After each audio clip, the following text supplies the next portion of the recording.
Audrey. I'm going to be taking your temperature today, and I'm going to tell you the steps to how to take your temperature with a glass thermometer, and I'm going to tell the differences between a glass and a digital thermometer, okay? Okay, so whether you would like to admit it or not, everybody gets sick at some point. And there are two simple ways you can tell relatively easily if someone has a fever without using a thermometer if you don't have one with you at the time. The first one is you can move their hair back and put the back of your hand against their forehead to see if their forehead is warm, or you can put your cheek close to their cheek to see if there's heat coming off of their face.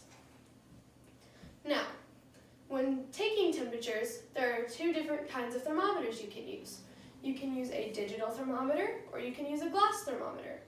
And there are several differences between glass and digital thermometers. The biggest one, and I think the most obvious one, is one is made of glass and one is electrically powered and shows you the numbers on the screen. So today I'm going to be taking Audrey's temperature with a glass thermometer, explaining the steps, and telling you some differences and advantages and disadvantages of glass thermometers. So, a normal temperature for someone like Audrey is going to be about 98.6 degrees Fahrenheit.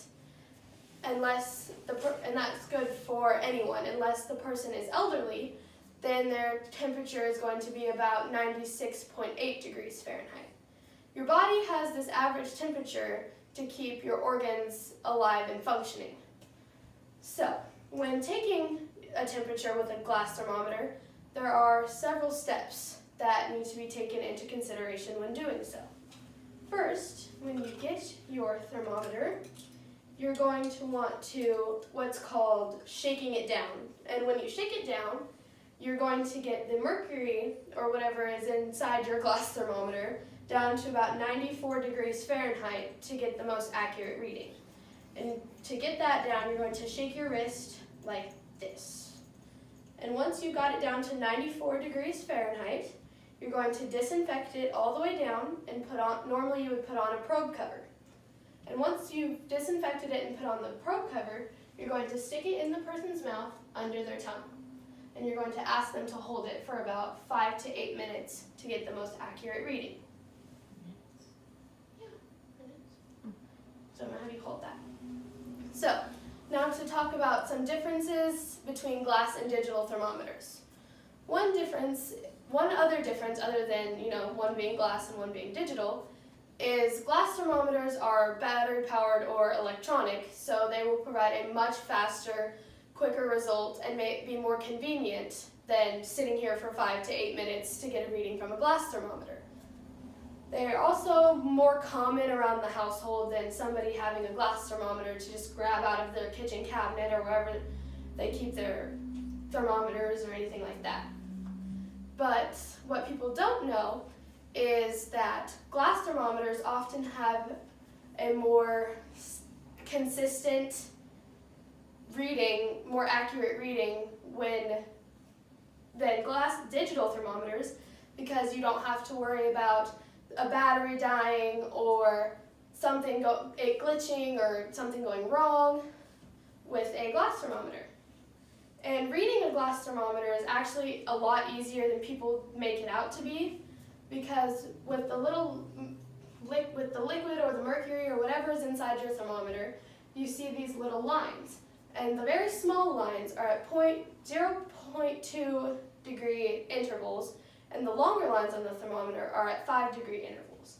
And it's always labeled on the thermometer where 98.6 degrees is going to be, because that's the normal. And glass thermometers are usually on the cheaper end than digital thermometers because they're considered more modern and more fancy, so they're obviously going to cost more. Now, when the patient or the family member has had the thermometer in their mouth for 5 to 8 minutes, you're going to have them remove and throw away the probe cover. So you're going to take it off like that. And then you would take another alcohol wipe or anything like that and wipe it from the bulb end to the stem end. And then you would put it back in the case. No, you would shake it down first, actually, back to 94 degrees Fahrenheit because that's the most accurate way to get a consistent reading every time. And then you would put it back in the case. And those are some similarities and differences between glass thermometers and digital thermometers, and why everyone needs to learn how to read one, because whether you work in a healthcare facility, a hospital, a nursing home, or you're just taking a temperature when some little one or something like that is sick, there is always something that could go wrong. Your battery could die, you could have to charge your thermometer and forget. So it's always a good idea to know how to the steps to take a temperature with a glass thermometer and how to read one.